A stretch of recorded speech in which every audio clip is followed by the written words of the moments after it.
me out in the hallway. It sounded really great. A really nice crowd out there. The other day I was in Coasting. I really like going to Coasting. You know, me and the employees pretty good friends. You know, sometimes if I ask for a piece of bread, they'll slip one into my bag. I think that, you know, that's like an unspoken agreement.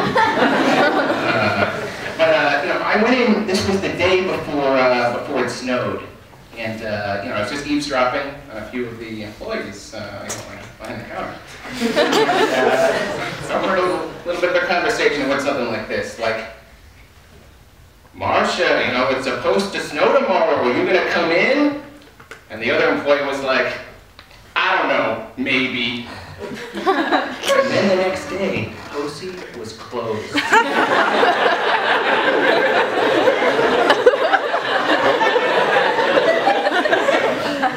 guys, I'm serious. No one came in. None of the employees showed forth. They all opened the blinds, saw the snow, and said, bucket. Like, where's the chain of command? Where's the accountability? I don't know. I don't know where it is. We'll just have to wait till it snows again. But enough about my pals at Coasting. This mic doesn't extend very far. I guess I'll just stand next to my buddy right here. I won't do that. But for the last couple of months, I've been going to the counseling center just to chat with another new buddy I've made. And you know, the Catholic Center is it's in the bottom of O'Hare, and you know, like there's no windows. You know, you're like going down numerous flights of stairs. You have to like navigate all these like underground labyrinth. You know, you run into like these like disgruntled grill workers like.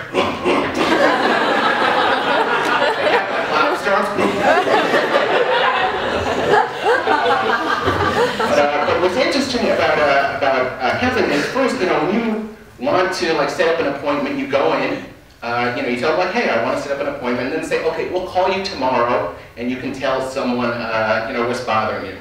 So, you know, you call up, you tell them, and you know, then they set up an appointment. But I think they have the phone call just in case, like, they think like you're not depressed enough. You know what I mean? Like you call, you know, they call you back, you're like, listen, Maurice, you're just not depressed enough. Very sorry. It says here your parents have been divorced for 8 months. It's kind of a long time. I think you should kind of get over it. I know you might be upset, but I'm very sorry. And they hang up the phone. They're like, listen, Janie, I'm very, you know, it's very tragic that, you know, your childhood horse died. But I don't know how we can help you with that. It's dead. I don't know what we can do. There's nothing we can do. Yes, good night. They hang up the phone. I imagine that's why they have it, you know, because I don't know, guys. But, you know, so the first day I went to my first appointment, I was like very nervous.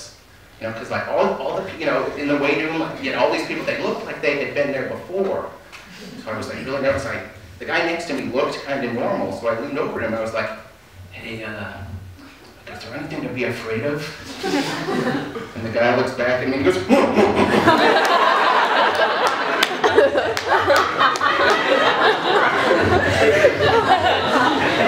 no one orders fries with my rat.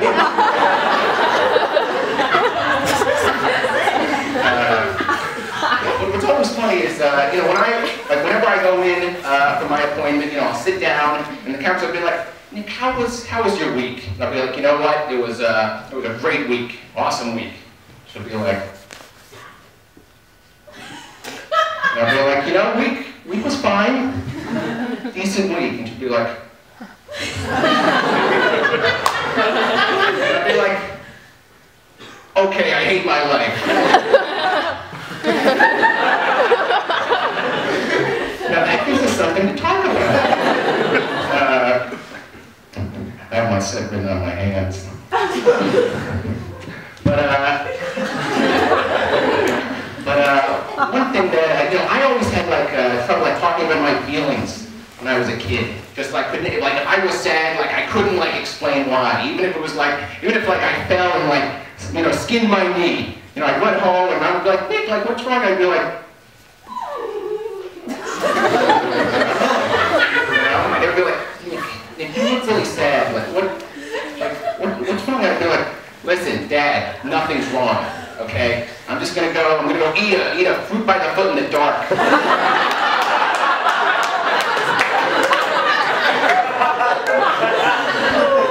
I'll be out in like 40 minutes.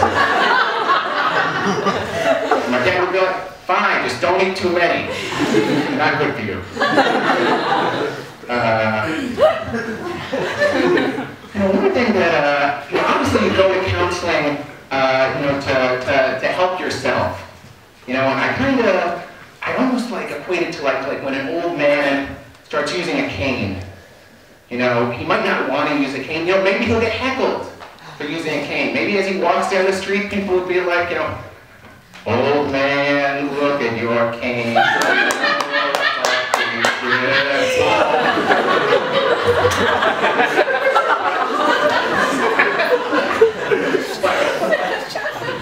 The moral of the story is that if he uses the cane long enough, uses it diligently, maybe after a long time he won't need to use the cane. That maybe his leg will go back to full strength. I don't know, I'm not an old man, maybe not. Fuck that, you know, I don't know what I'm talking about. Maybe not. But, you know, you know, the cane at least makes a difference in his life. Like, you know, going to counseling makes a difference. But one thing I haven't told my family that I go to counseling. Because I'm worried, like, they'll be like, oh my God, like, Nick's our favorite son and he's crazy. What have we done wrong? Like, he's so much better than his brother. But now it's like, you know, let me tell you a quick story about my brother. One day my brother, this was a few years ago, one day my brother and his friend were out golfing, and my brother's friend was a little overweight. They were on like the 6th hole, and my brother's friend wanted to go in for lunch. My brother wanted to play through to the 9th hole. So my brother's friend is like, John, come on man, I'm really hungry, can't we just quit it now? And my brother was like, you know what, Chase? You're fucking adopted. Now listen, because he's my brother, I can't condemn him for saying that. But I would never say that to anyone. It's like one thing you can never say to anyone. But you know what? I give him credit, because he made a difference in his life by reminding him that he's fucking adopted. You know, you just like to give the kid momentarily forget, oh that's right, I am adopted.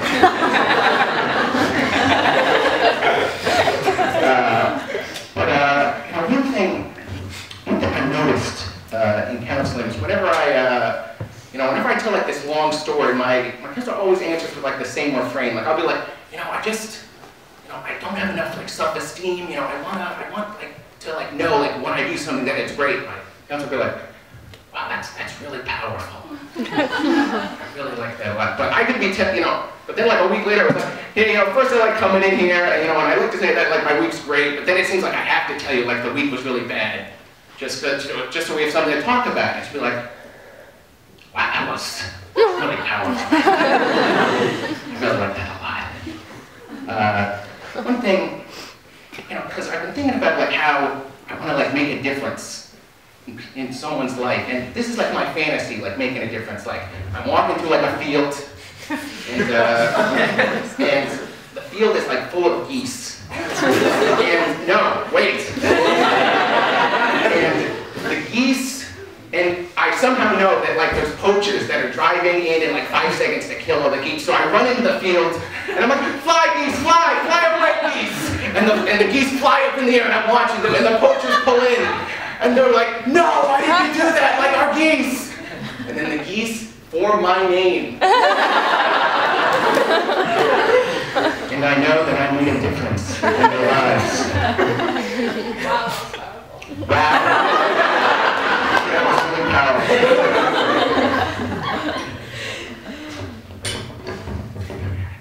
She stole my line. Wow, that was really powerful.